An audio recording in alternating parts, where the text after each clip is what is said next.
তৃতীয় শ্রেণী। আজ তোমাদের একটা কবিতা আমি পাঠ করে দেবো, অর্থাৎ শুনিয়ে দেব, যাতে তোমাদের শুনে শুনে মুখস্থ হয়ে যায় এবং কবিতাটা ভালো বুঝতে পারো। আর শেষে আমি এই অনুশীলনগুলো বলে দেব। এখানে তো আর লিখিত আকারে আমি দিই না, কারণ লেখাটা আমার ভালো নয়, তোমরা জানো সেটা। ওয়েবসাইটে পেয়ে যাবে তোমরা। কীভাবে পাবে না, ডেসক্রিপশনে লিঙ্ক দেওয়া আছে, সেখানে লিঙ্কে ক্লিক করলেই তোমরা ওখানে পৌঁছে যাবে। ওখানে গেলেই তোমরা পরিবেশের প্রশ্ন পেয়ে যাবে প্রথম পরীক্ষার জন্য, অঙ্কের সমাধানগুলো পেয়ে যাবে, ইংরাজি পেয়ে যাবে, ইংরাজি অ্যাক্টিভিটি উত্তরগুলো পেয়ে যাবে। এখন ওখান থেকে বেশি পড়াশোনা করে, যদিও যারা গাইড নেয়, ছাত্র বন্ধুর মতো তো ওটা লেখালেখি হয় ওখানে। দেখো, আমি একটু পাঠ করে শুনিয়ে দিই। আমরা চাষ করি আনন্দে। কে লিখেছেন? রবীন্দ্রনাথ ঠাকুর। আমরা চাষ করি আনন্দে, মাঠে মাঠে বেলা কাটে সকাল হতে সন্ধে। অর্থাৎ সারা দিনটাই কেটে যায়। কোথায় কাটে? মাঠে। কী জন্যে মাঠে কাটে? চাষ করার জন্যে। কীরকম চাষ করি? দুঃখে না আনন্দে চাষ করি। কি হয় মাঠে? রৌদ্র ওঠে, বৃষ্টি পড়ে, বাঁশের বনে পাতা নড়ে। পাশে হয়তো বাঁশের ঝাড় আছে, সেখানে বাঁশের পাতাগুলো নড়ে। বন আছে, ঝাড় বলি আমরা, বন। বাঁশের বন তো বলা হয়, আবার কেউ কেউ বাঁশের ঝাড়ও বলে। বাতাস ওঠে ভোরে ভোরে চষা মাটির গন্ধে। দেখো, ওখানে যখন মাটিটা চাষ দেওয়া হয় তখন একটা গন্ধ বের হয়, তলাকার বাতাসটা বেরিয়ে আসে, তো ভাপা একটা গন্ধ বের হয়, সেই চষা মাটির গন্ধ বলা হয়। সেটা বাতাস ভরে যায়। সবাই তো চাষ দেয়, চারিদিকে চাষ দেয়।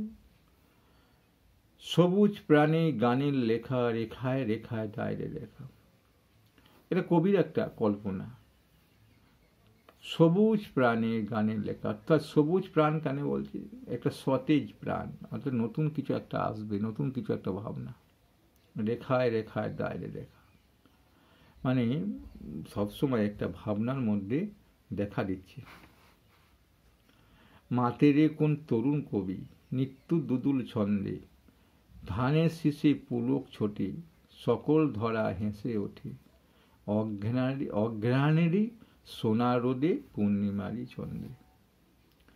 দেখো, সকল ধরা কখন হেসে ওঠে না, যখন ধানের শীষে পুলক ছোটে, অর্থাৎ আনন্দ, শিহরণ।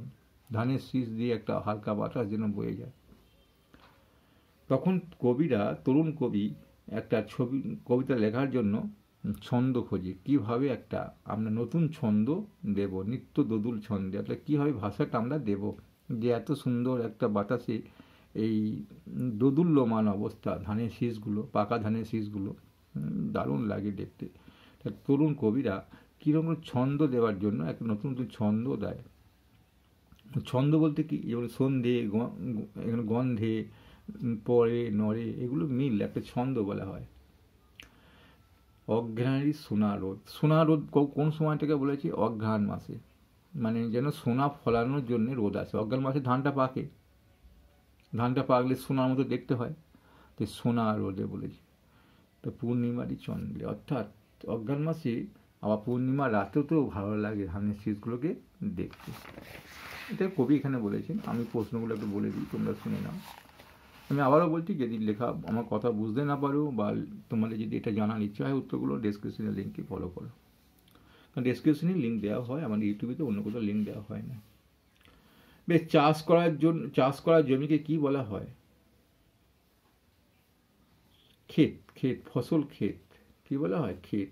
মানে একটা পুরো জমি আছে, সেখানে চাষবাস করা হয় না, পাশেই একটা চাষ করা, এটা ক্ষেত বলা হয়, কিন্তু এটাকে পুরো জমি বলা হয়। ক্ষেত বলাটা কিন্তু ক্ষয়িকা ত নয়, কয়মসিকা ত, ক্ষেত।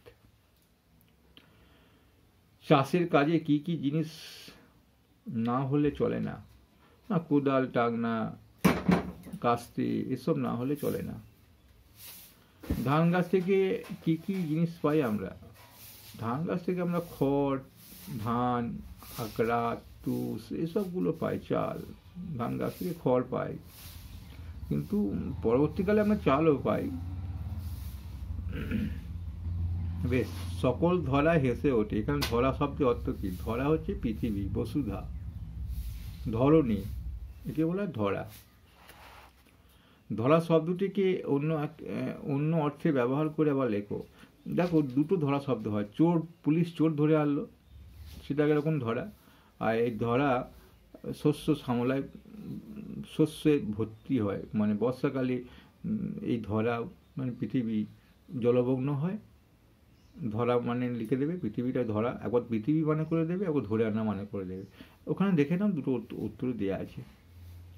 পুলক, পুলকে একটি শব্দ দিয়ে বাক্য রচনা করলো। পুলক, ধানের শীষে পুলক ছুটে কথাটা আছে, অর্থাৎ মামার বাড়ি যাওয়ার আনন্দে মনে পুলক জাগে, অর্থাৎ শিওরণ জাগে, মামা বাড়ি যাবো, নতুন জায়গায় যাবো। বা ওখানে আর একটা ভাষা লেখা আছে, লিখে নিতে পারো। একই রকম হয় না, কারণ আমি তো দেখে দেখে বলছি না সেখানে কি লেখা আছে, আমি যেটা মনে আসছে আমি সেটা বলছি। অঘ্রাণ মাসটি পুরো কত, নামটা কি? অঘ্রায়ণ, অঘ্রায়ণ, অগ্রহায়ণ, অঘ্রায়ণ, 5 অক্ষরের নাম আছে। বানানটা এখানে আছে নাকি দেখিনি, একবার এখানে আছে বোধহয় ভাষাটা। অঘ্রাণ দিয়েছে কিন্তু অঘ্রায়ণ অন্তস্থ হবে। বেশ, চলো তারপরে এখানটা সঠিক বর্ণ বসাতে বলেছি।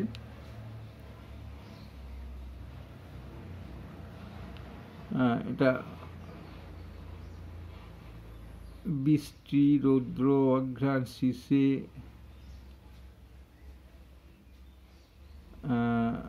তারপর গ দিয়ে এখানে কিছু আছে কিনা দেখিনি। গান, গয় আকার তো নেই, গ আছে।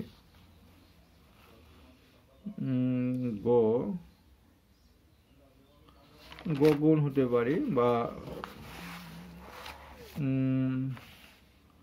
গলি হতে পারে, এরকম কিছু ভাষা লিখতে পারো।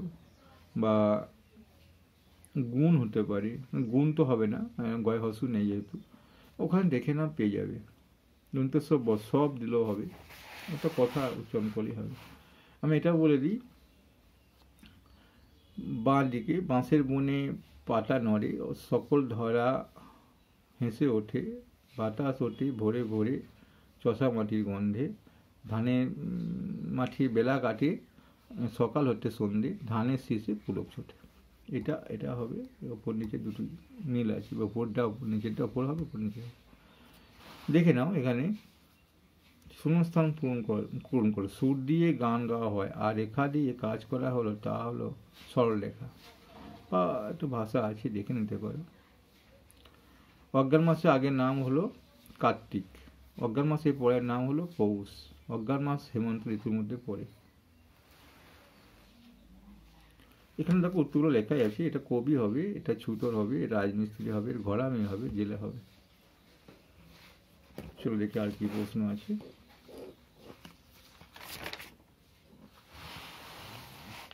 বাকি প্রশ্নের উত্তরগুলো তোমরা ওখানেই পেয়ে যাবে, দেখে নাও।